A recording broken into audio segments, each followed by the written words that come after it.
Hi guys, welcome back. First of all, thank you for watching, thank you for sharing, subscribing and liking. You did a great job, so thank you about that. If you haven't subscribed, please do so down below and watch the previous video.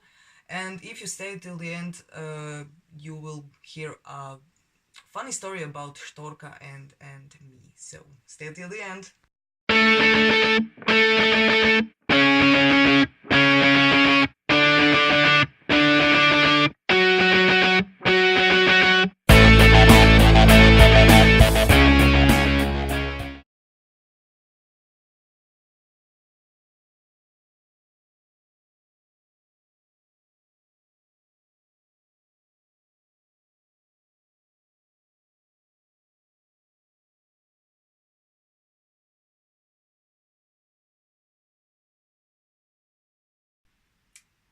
Well, that's a tough one to answer because none of my characters are based on real people I know, but you can see most of them, I don't know, in news, in your surrounding. You basically, I guarantee you, you know someone whose character is in the book.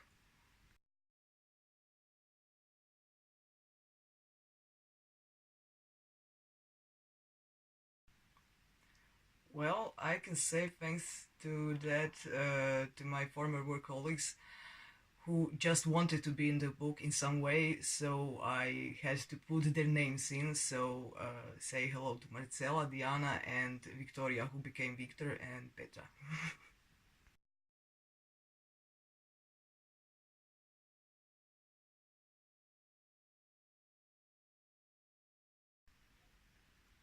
Well, it takes approximately a year to write a book, in my case, of course.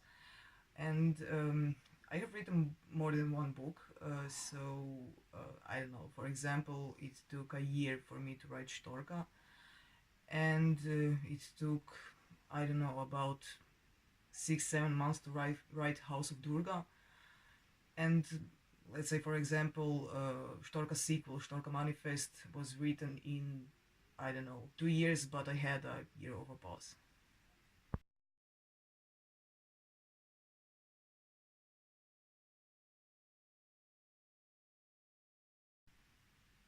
Yeah, I think this is a thing that comes naturally to every writer.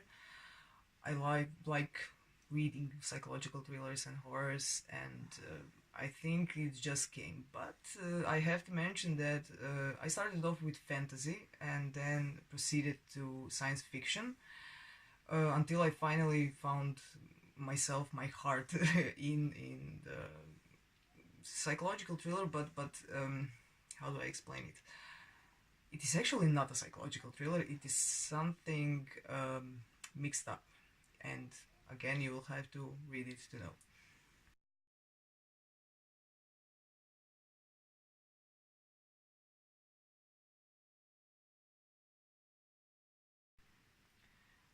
This is a very good question, and I hope I can give you a good answer.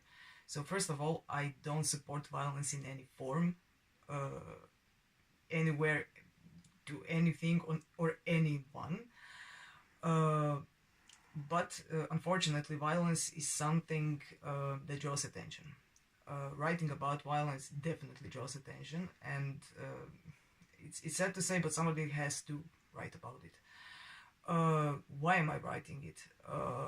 Because there are so many victims in this world, and people tend to just turn back around, and they don't like seeing bad things around them when they actually could help someone.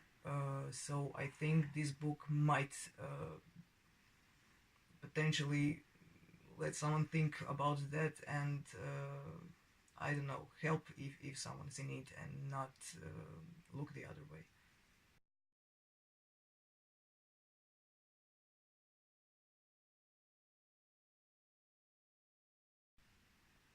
Well, I don't know. Everybody has a nemesis, and Shtorka is mine, obviously.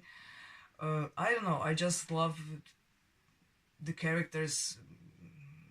I love the feeling when I get when I write this book, and I don't know. I just don't feel it is time for me to separate from it.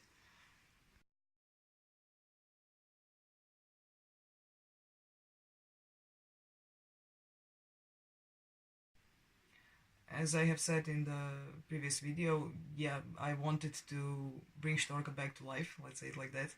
It is a big part of our local culture, and I don't want it to be forgotten. So, what does Shtorka mean to me personally? I don't know. It has changed my life greatly, and I really hope she will continue doing so.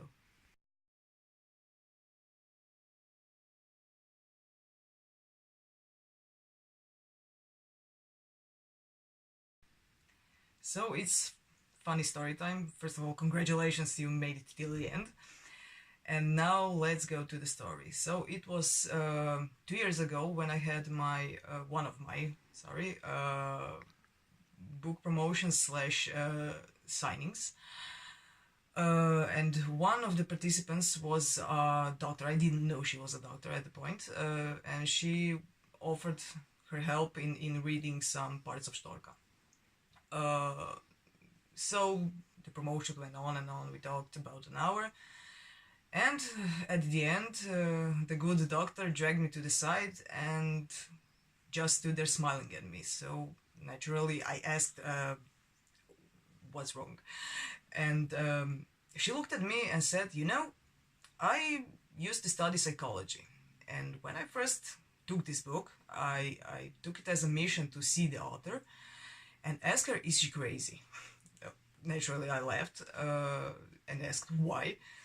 So she said, that sort of twisted and dark and deviant writing isn't natural to someone like you. And of course, I asked, what about me? Well, you're a happy person, you're smiling, you're joking. I thought you were a psychopath. So I said thank you, and from that moment on, the good doctor became one of my greatest fans, and give kiss to her. Bye, guys.